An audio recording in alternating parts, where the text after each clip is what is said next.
Starting your cannabis growing journey can feel overwhelming, but it doesn't have to be. Whether you're growing indoors, outdoors, in a small space, or in a big space, by the end of this video, you'll have all the tools and knowledge you need to start your first cannabis grow.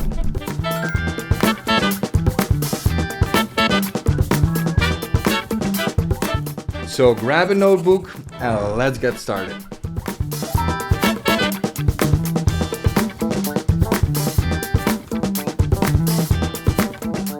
Before you buy seeds or equipment, ask yourself some key questions, like what is your goal? And are you growing for personal use? Or do you want to become a commercial grower? Would you like to try some medicinal strains, like CBD strains or CBG strains? Everything's possible. Or are you just looking to try as many strains as you possibly can? These questions will help you decide on the right setup and strains to grow. Remember, cannabis growing is a process, it's a journey, and you must be flexible. You can start small and scale up as you gain confidence or as your budget grows. My personal recommendation would be to keep it small and simple. You can always level it up, but leveling it down might be more difficult.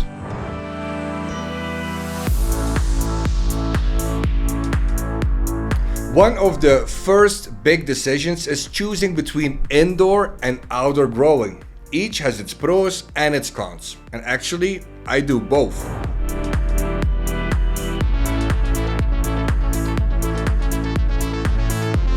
Indoor growing gives you total control over your environment, making it ideal for year-round growing and discrete setups. But it requires an upfront investment in equipment, like grow lights, fans, grow tents. It's a whole list. Now, if you want to go up that road for premium indoor growing equipment, check out acinfinity.com and use the discount code QSGarden on their website or on Amazon to get a nice little discount. Outdoor growing, on the other hand, uses natural sunlight, which is free. It's perfect for larger plants and bigger harvest, but it depends on your climate and space. Here, we can't control the environment, and sometimes that has consequences. An animal might come into your garden and eat your harvest, or you might end up with poor quality because the last weeks of flower, it was just raining every day and the flower didn't end up as you would like it to end up. Dude, you might even lose your whole harvest. So have those things in account before you start investing in your grow.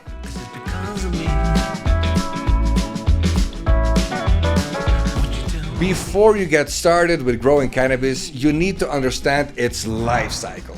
Cannabis has 4 main stages: germination, seedling, vegetative, and flowering stage. Each stage has specific needs. Germination. This is when the seed begins to sprout. It requires warmth, moisture, and darkness. Place seeds first 24 hours in water, let them soak really good, and after that you can place the seeds in a humid cotton pads or paper towel or just directly into the soil, ensuring they stay moist but not soggy. Roots also need oxygen to develop, have that in account, so don't overwater your seedling. After the seeds crack, the plant starts to grow its first leaves. At this stage, cannabis needs light, preferably 18 hours of light per day, and a mild temperature, which means 70 to 80 degrees Fahrenheit, and gently water to avoid overwatering. And actually, nutrients should be minimal.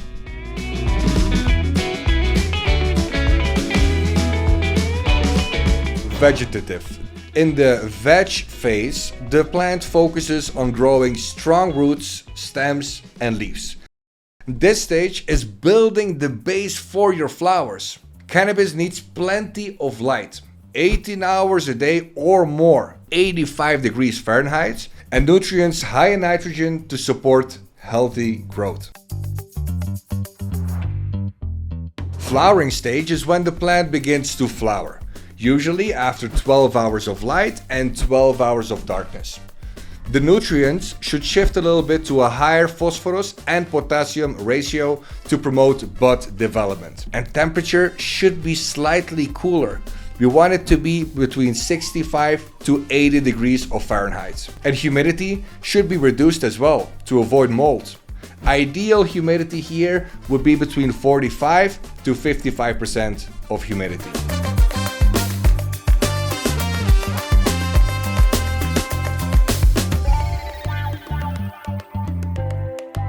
As you can see, each stage requires attention to light, temperature, water, and nutrients to ensure strong growth and high quality buds. If you can control these 4 parameters in your grow, you're gonna have the perfect environment for growing, and we can finally start popping seeds. But what shall we grow?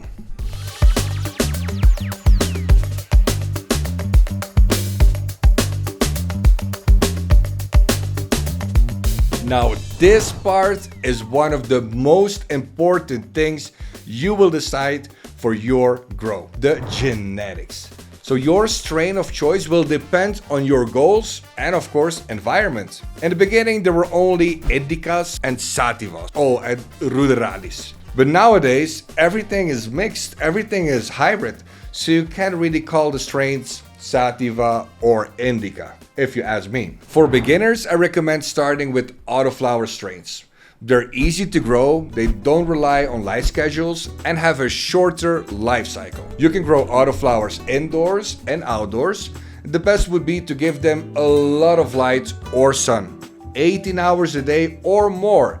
Even in the flowering stage, we don't change the lights for autoflowers. Plant them immediately in the biggest pot possible, or just plant them straight into the ground, because for autoflowers there's no really need to transplant them. It's even better if you leave them without any transplants. After that, try feminized seeds.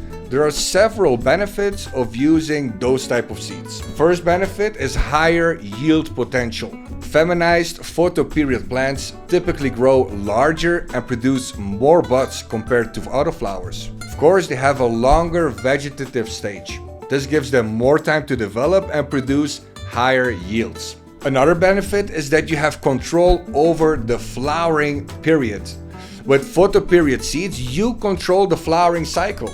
Simply by adjusting the light schedule, usually you're gonna put them 12 hours of light and then 12 hours of dark, and this way you can determine when your plants are gonna start to flower, allowing for a better timing and planning. With feminized seeds, you will also have better potency and quality, because feminized seeds have often more time to develop and mature, leading to higher potency, more cannabinoids, and overall bud quality, including trichome development and also terpene production. And don't forget, last but not least, with all those feminized or photoperiod seeds, you can also clone. You can take cuttings or clone your plants to replicate specific genetics, ensuring consistency in future growths, which is not possible with autoflowers. Now, personally, I get all my seeds from seedsman.com. Again, use discount code QSGarden for 10% off on all your genetics. And they ship worldwide, what makes it really easy for all of us. I'll put the link in the description with all my discount codes, so go and check them out. Like 15 years ago, when I just started growing and I was young and wild, I grew many different strains because I wanted to have as many different strains as I could to try. I basically wanted to have my own coffee shop. Later, I noticed that growing 10 different genetics in one grow room can be a bit challenging. Some plants are bigger than others, some plants take longer to finish, and sometimes I even ran into a Hermie plant that pollinated all the rest of my plants, and eventually I ended up with seeded wheat for months.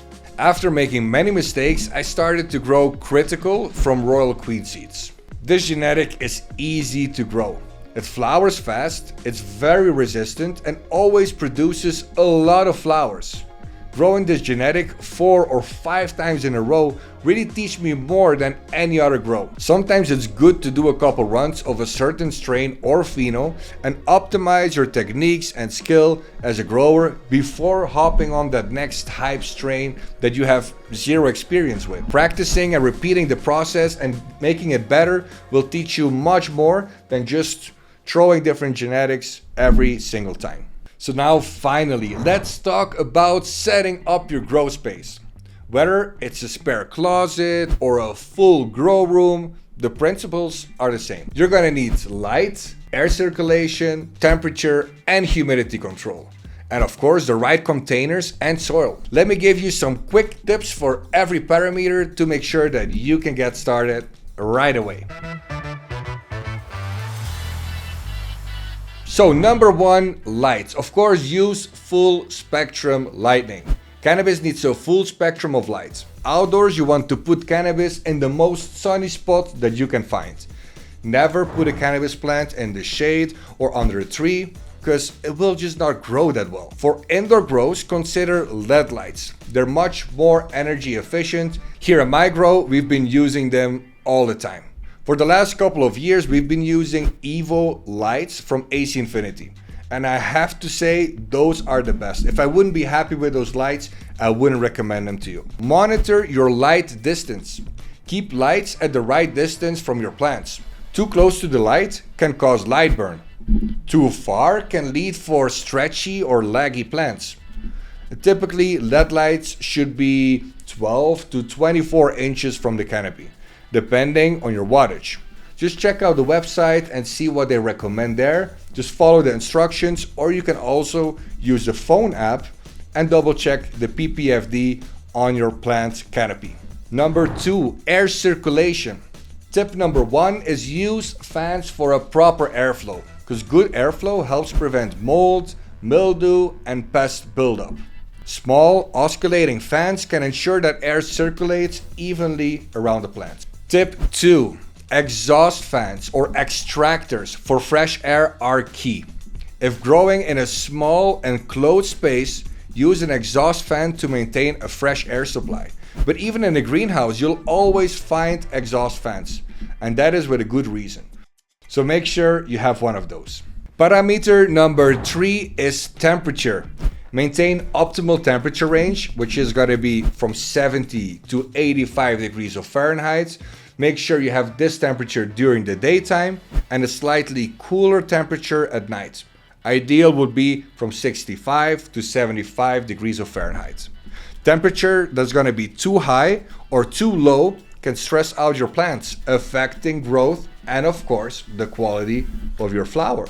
Tip number 2 is watch for heat stress. If plants are too close to the lights, the temperature is going to be too high.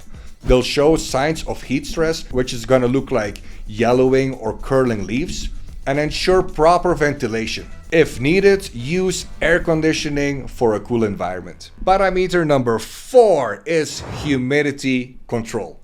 Tip number 1 is adjust humidity by stage. During the seedling and vegetative stage, the humidity is going to be much higher. We can go up to 70% of humidity in this stage. During the flowering stage, reduce humidity to around 40 to 50% to prevent mold growth on the buds. And tip number 2, makes sense, use a humidifier or a dehumidifier in case you need one.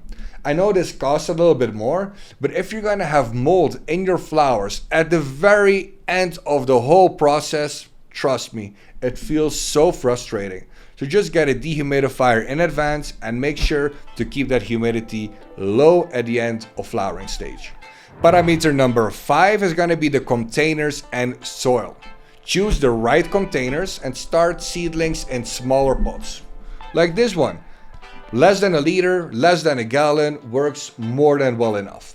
Then transplant to larger containers when necessary. You could go up to 5 to 10 gallons per plant. Proper drainage is essential to avoid waterlogging and root rot. So make sure the containers have holes at the bottom or use grow bags made of geotextile. Let those roots breathe all the time to ensure optimal growth. Tip number 2 is use well-draining soil. Cannabis thrives in light and well-draining soil with a pH between 6 and 6.5. If you're a beginner, go with a well-known soil made for cannabis, like Plagron, Gaia Green, the Soil King, or basically any other.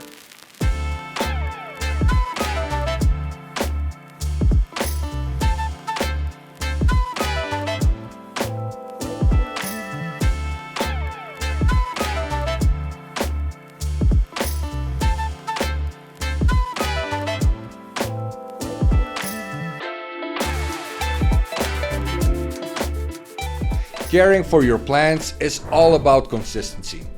Water when the top inch of soil feels dry, and don't forget to check the pH levels. Follow the feeding plan of your nutrient brand. Here we use cutting-edge solutions, and I have to say I've been very happy with the results.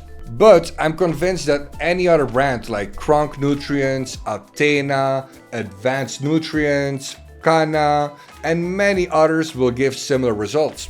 See what fits best for your location, budget, and your grow room size. Now here are some tips for daily care. Water carefully to avoid overwatering. Monitor the light distance to prevent burn. Check for pests and nutrient deficiencies every day. Growing your own cannabis is definitely a journey. Every grow teaches you something new. So don't stress if it's not perfect the first time. Just keep learning and keep trying, but also enjoy the process and of course, the harvest. I hope this video helps you to decide how to get started with your personal home grow, and let's start growing together. Subscribe to this channel, leave a like and a comment, and don't forget, share this video with your grow buddies. It helps more than you think. I'll leave my discount codes in the description. If you have more questions about how to get started with growing weeds, let me know in the comments and we'll be replying. Mr. Q now signing off. Guys, see you next time.